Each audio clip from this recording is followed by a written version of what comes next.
Wa ammal hadis, adapun hadisnya, maka yang pertama, an Umar bin al-Khattab radhiyallahu anhu qala bainama nahnu julusun 'inda Rasulillah sallallahu alaihi wasallam dhata yawmin ital 'alaina rajulun shadid bayad ath-thiyab shadid sawad ash-sha'r la yura 'alayhi athar as-safar wa la ya'rifuhu minna ahad hatta jalasa ila an-nabiy sallallahu alaihi wasallam fa asnada rukbatayhi ila rukbatayhi wa wada'a kaffayhi 'ala fakhidayhi wa qala ya Muhammad akhbirni 'anil Islam faqala Rasulullah sallallahu alaihi wasallam al-Islamu an tashhada an la ilaha illallah wa anna Muhammadar Rasulullah wa tuqima as-salah wa tu'ti az-zakah wa tasuma Ramadan wa tahujjal baita in istata'ta ilayhi sabila qala sadaqta fa'ajibna lahu yas'aluhu wa yusaddiquhu qala fa akhbirni 'anil iman qala an tu'mina billahi wa malaikatihi wa kutubihi wa rusulihi wal yawmil akhir wa tu'mina bil qadari khairihi wa syarrihi qala sadaqta qala fa akhbirni 'anil ihsan qala an ta'budallaha ka'annaka tarahu fa in lam takun tarahu fa innahu yarak qala fa akhbirni 'anis sa'ah qala mal mas'ulu 'anha bi'a'lama min as-sa'il qala fa akhbirni 'an amaratiha qala an talidal amatu rabbataha wa an taral hufatal uratal 'alata ri'a asya yatatawaluna fil bunyan thumma intalaqa falabithtu maliya thumma qala ya Umar atadri man as-sa'il qultu Allah wa rasuluhu a'lam qala fa innahu Jibril ataakum yu'allimukum amra dinikum rawahu Muslim. Maksudnya dari Umar bin Al-Khattab radhiyallahu an, katanya sedang kami berada duduk di sisi Rasulullah SAW pada satu hari, tiba-tiba muncul kepada kami seorang lelaki yang tidak dikenali, yang terlalu putih pakaiannya, sangat bersih, yang terlalu hitam rambutnya kemah sikak hitam, yang tidak dilihat kepadanya tanda-tanda perjalanan, dan tidak seorang pun kalangan kami yang mengenalinya, sehingga dia duduk di sisi Nabi sallallahu alaihi wasallam, lalu dia menyandarkan kedua lututnya kepada lutut Nabi sallallahu alaihi wasallam, yakni lutut rapat, dan meletakkan kedua belah tangan di atas kedua pahanya. Dia letak tangan ke atas dua paha. Orang lelaki ni duduk beradab. Letak tangan atas paha dia, bukan paha Nabi dak, atas paha dia, beradab depan Nabi. Macam orang nak menuntut ilmu, tunjuk adab menuntut ilmu. Dan dia berkata, wahai Muhammad, khabarkan kepadaku berkenaan dengan Islam. Maka sabda Rasulullah SAW, Islam itu ialah engkau mengaku, yakni mengaku dengan lidah, menyaksikan dengan lidah, menyaksi dengan makna mengaku dengan lidah dan percaya dengan hati bahawa tidak ada Tuhan yang sebenar melainkan Allah, dan bahawa Muhammad itu Rasulullah. Engkau mendirikan sembahyang, engkau menunaikan zakat, engkau berpuasa Ramadan, engkau haji ke Baitullah jika engkau mampu berjalan menuju kepadanya. Lalu lelaki itu berkata, benar, benar, betul. Maka kami heran berkenaannya kerana dia bertanya dan dia membenarkannya. Dia berkata lagi, khabarkan kepada aku berkenaan dengan iman.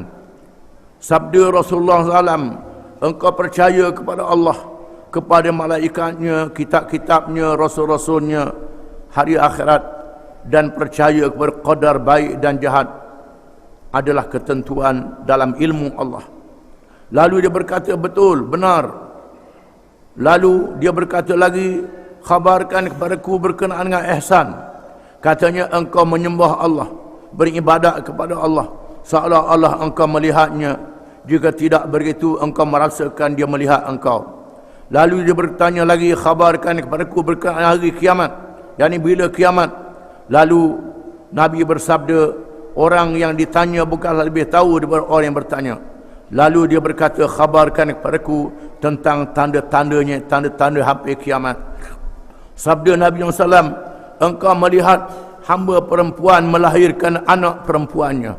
Engkau melihat orang-orang yang bangsat, papa kedana, berkaki ayam, bertelanjang, dalam keadaan fakir miskin. Tiba-tiba mereka adalah gembala-gembala kambing. Tiba-tiba mereka mendirikan bangunan-bangunan tinggi berlomba-lomba. Kemudian lelaki itu pergi menghilangkan diri. Kami terdiam seketika. Kemudian Nabi SAW bersabda, wahai Umar, adakah engkau tahu siapa orang yang bertanya? Lalu aku menjawab, Allah dan Rasulnya lebih tahu. Sabda Nabi SAW, itulah dia malaikat Jibril. Dia datang pada kamu untuk mengajar kamu berkenaan dengan agama kamu. Hadis riwayat Muslim. Hadis ni menceritakan malaikat Jibril datang ke masjid Nabi SAW. Ada ulama mengatakan ada pintu sebelah pintu kubur Nabi itu dikenali bab Jibril. Bab Jibril kerana Jibril muncul daripada situ, datang ketika Nabi duduk dalam Raudah. Raudah ni ialah masjid.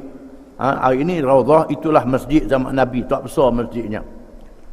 Sayyidina Umar kata, sedang kami duduk dengan Nabi ramai-ramai, Nabi bercakap, tiba-tiba datang seorang yang tidak ada kenali, manusia. Jadi malaikat Jibril datang dengan rupa manusia. Walaupun dia makhluk yang gaib, dia boleh tasyakul dengan rupa manusia yang lawa, yang segak, yang kacak, yang lawa, dalam keadaan pakaian terlalu putih bersih. Pakaian dia bersih. Kemudian rambutnya kemas, hitam rambutnya, terlalu hitam. Menunjukkan bahawa adab nak masuk masjid ni kena pakai bersih.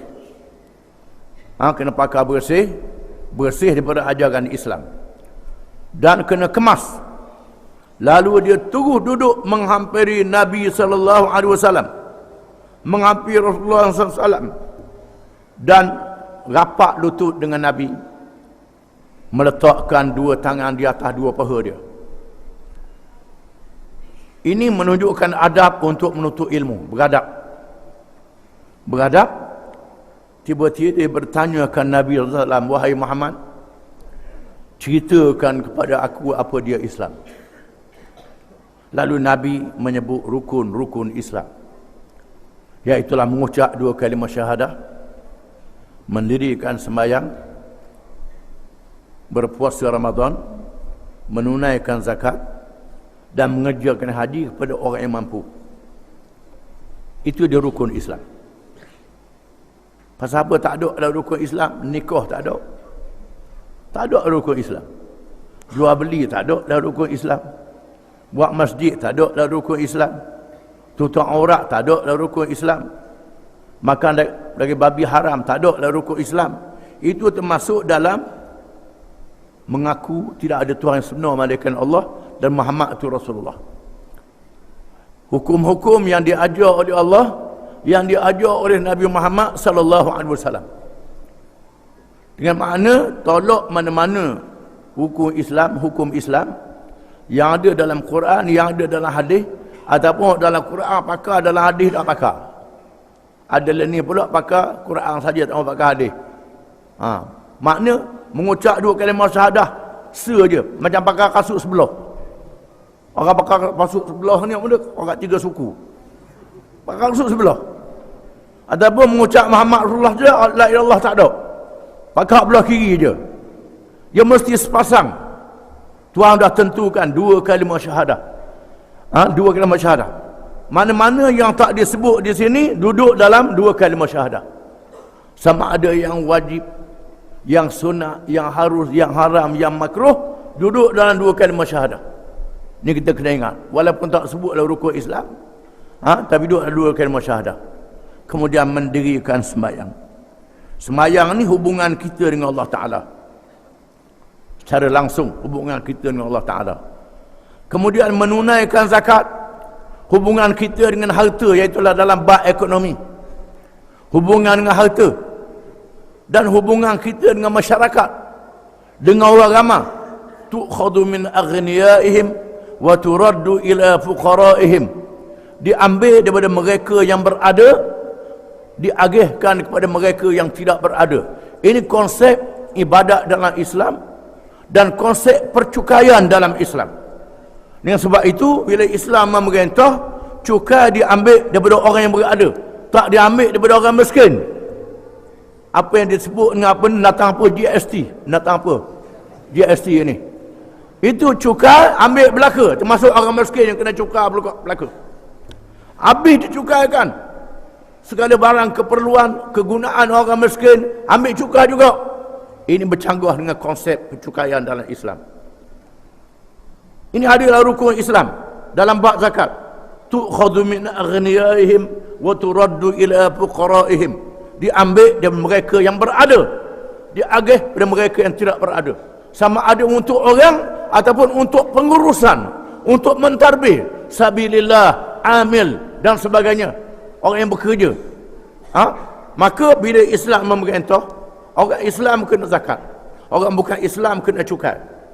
Cukai ni jizyah, kharaj, usyur. Orang Islam kena zakat fitrah, kena zakat pertanian, kena zakat galian, kena zakat perniagaan. Orang bukan Islam jizyah. Jizyah ni cukai diri, fitrah kita. Kemudian kharaj, ini cukai tanah. Kita hasil pertanian. Usyur, cukai perniagaan kepada orang bukan Islam.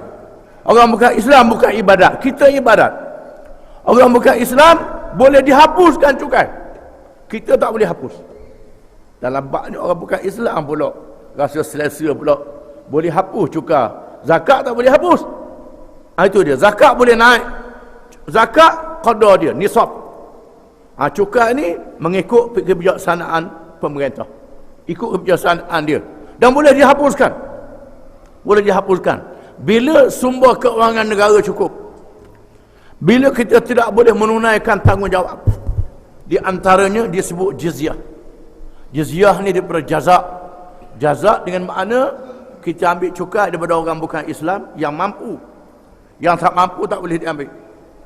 Orang menganggur tak boleh diambil, orang bukan Islam. Yang diambil jizyah, cukai daripada dia untuk kita jaga keselamatan, jaga keamanan dia, jaga keselamatan dia jadi rakyat kita. Zaman Sayyidina Umar ditugaskan Abu Ubaidah Amir bin Jarrah. Abu Ubaidah ni ganti Khalid bin Walid. Abu Ubaidah ni adalah salah seorang 10 sahabat yang Nabi jani masuk syurga, yang Nabi sebut Aminul Ummah, orang yang amanah kalangan umat. Sayyidina Umar kata, kalau Abu Ubaidah masa hidup, aku lantik dia jadi khalifah selepas aku. Tapi dia mati, zaman Sayyidina Umar mati kena taun. Abu Ubaidah ni, Abu Ubaidah ni memang seorang yang bijak, mengendalikan urusan. Bila tentera Rom yang jumlahnya 1 juta mengancam keselamatan wilayah Islam di sebelah barat di bawah jagaan Abu Ubaidah, lalu Abu Ubaidah memulang balik cukai yang diambil daripada orang yang bukan Islam. Jizyah dipulang balik, cukai dipulang balik, beri balik ke tuan dia. Orang bukan Islam tengok heran, macam mana kerajaan bayar balik cukai, biasanya nak naik ada, ni pulang balik. Mereka kata kami lebih rela duduk di bawah kerajaan Islam. Masa Rom mengatakan kami Rom Kristian, walaupun kami Kristian juga, kata mereka zalim, Islam ni adil. Ini menyebabkan orang bukan Islam rela duduk di pemerintahan Islam. Ini kita kena tahu. Tak ada lah rukun Islam, jizyah tak ada, kharaj tak ada, tetapi konsep zakat yang diajar.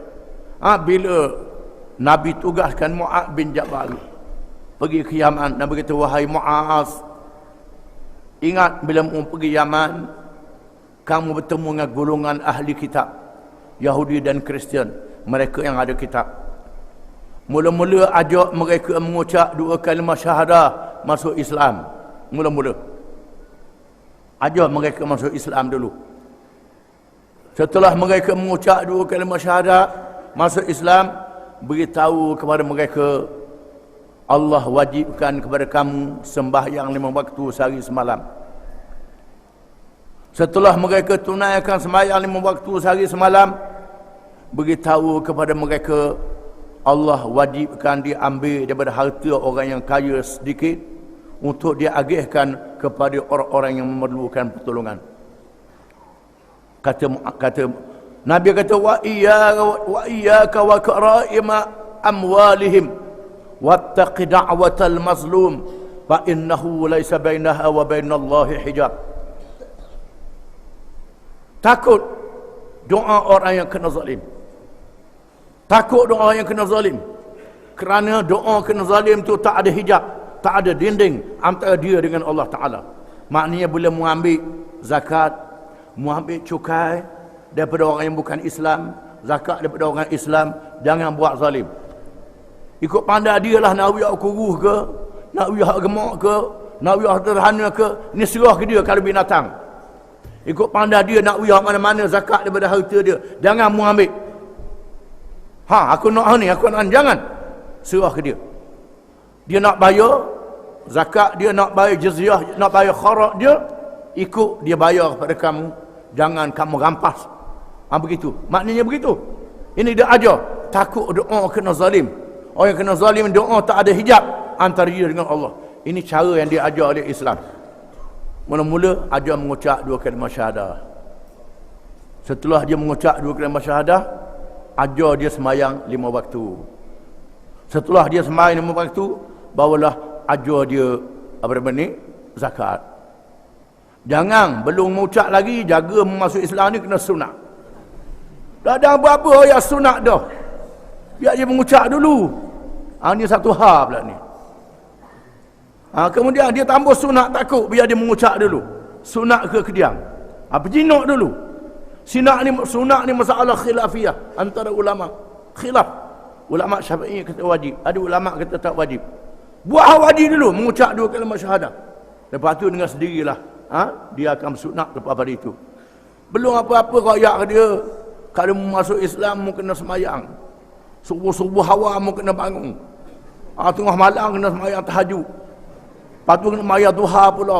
Bulan puasa semayang tarawih 20 rakaat. Kawan tu mengucap dah lagi.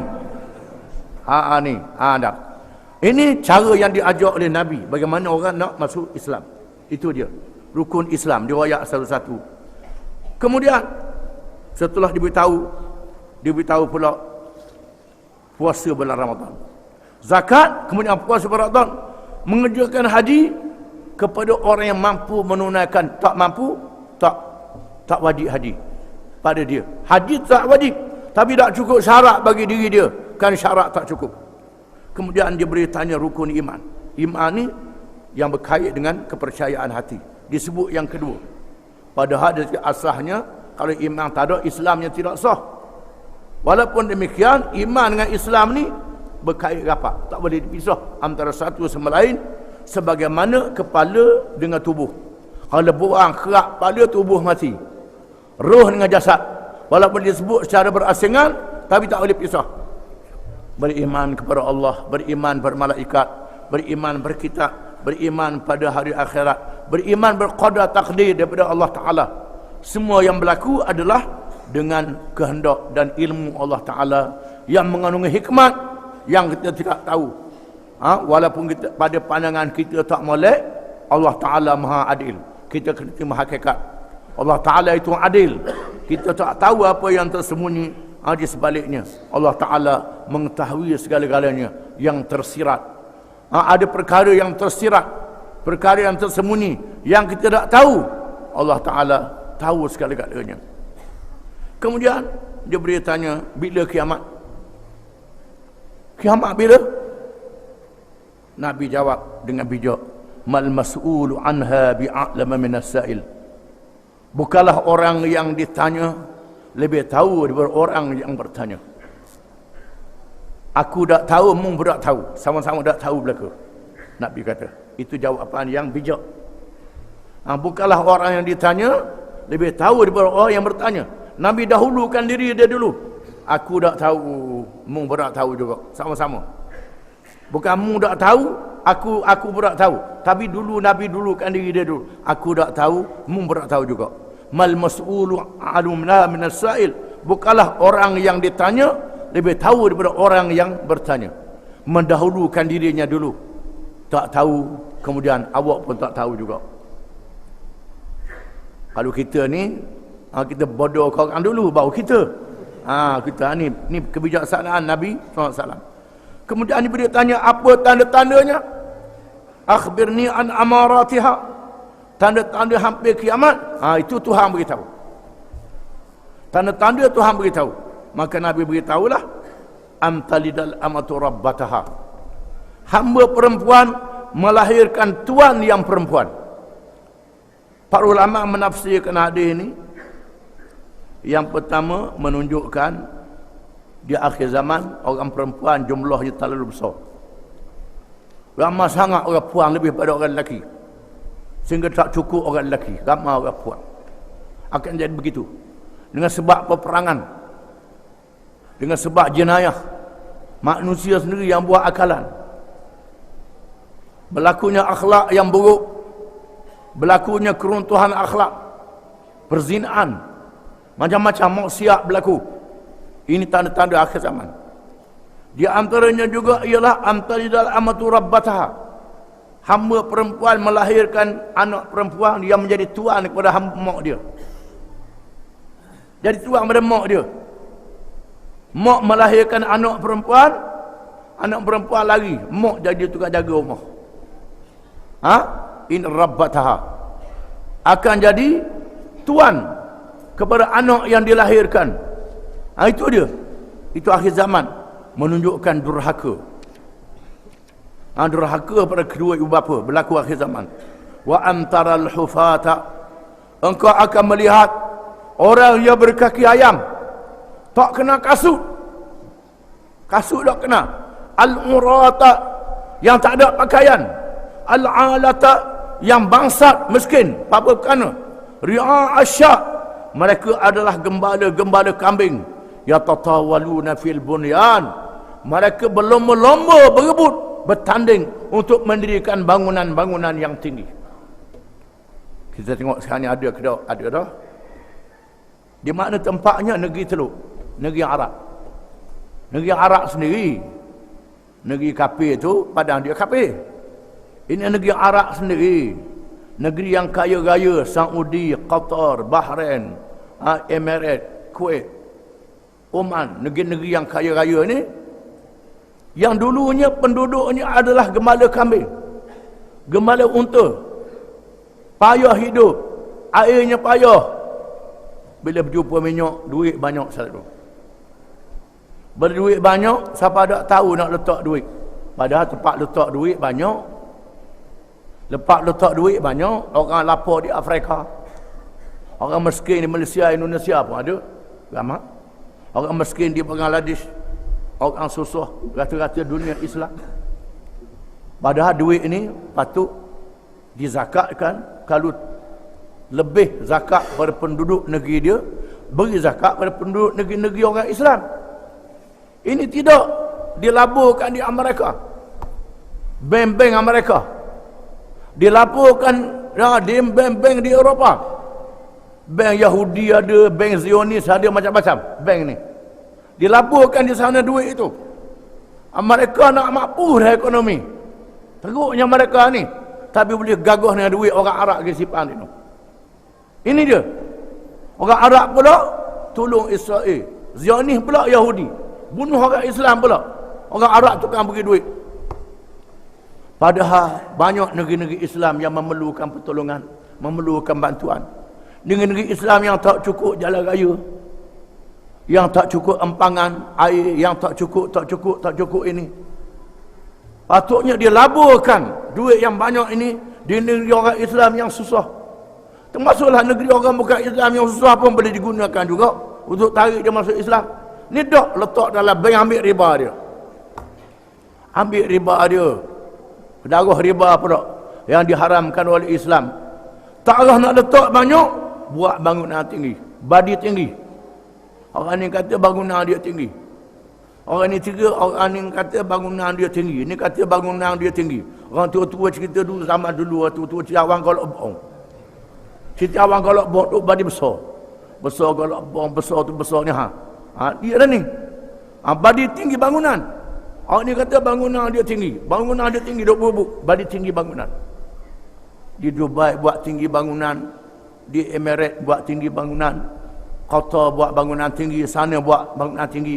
Kita Malaysia pun tu panggak sikit buat bangunan tinggi katik. Nak suruh tinggi pada orang pun galuh. Biar nampak tinggi pada orang, tambah galuh hujung. Tinggi aku tinggi padamu. Padahal galuh tak atas tu. Buah galuh panjang. Duk belawang badi tinggi. Ini yatatawaluna fil bunyan. Nabi bersabda seolah-olah Nabi nampak. Nabi tengok apa yang berlaku di akhir zaman. Ini mukjizat Nabi. Ini ilmu yang diberi oleh Allah pada Nabi SAW, menandakan kerasulan dan kenabiannya. Bila baca hadis ni, tahulah kita Muhammad Rasulullah. Nabi ni Rasul sungguh. Pada ni 1400, 1300 tahun yang lalu, 1400 tahun yang lalu, Nabi sebut berlaku pada hari ini. Di mana berebut-rebut untuk mendirikan bangunan yang tinggi. Hadis ni banyak memberi pengajaran. Lepas dia tanya hilang. Undur tak nampak. Kami terdiam. Tak ada orang kenal seorang pun. Nabi tanya, wahai Umar, mau kenal tak siapa dia tadi? Mau kenal tak siapa dia? Orang yang tanya tadi. Sayyidina Umar kata, Allah dan Rasul yang lebih mengetahui. Allah dan Rasul yang lebih mengetahui. Sayyidina Umar jawab, Allah dan Rasul yang lebih tahu. Sayyidina Umar kata, orang kapun nu pelawak dah. Orang kapun nu Rasulullah. Orang belah lik nu. Alik ni ada tak? Tak layak buruk. Ayat tu tak tahu. Allah dan Rasulnya yang lebih tahu. Nabi kata, itulah di malaikat Jibril. Dia datang pada kamu, tujuannya untuk mengajar kamu berkenaan dengan agama kamu dan mengajar kamu bagaimana menuntut ilmu, bagaimana mengaji supaya beradab, menyoal dengan adab, mendengar dengan adab, duduk dengan adab, dan cara yang beradab nak menuntut ilmu. Itu cara malaikat datang membawa pengajaran. Wallahu a'lam.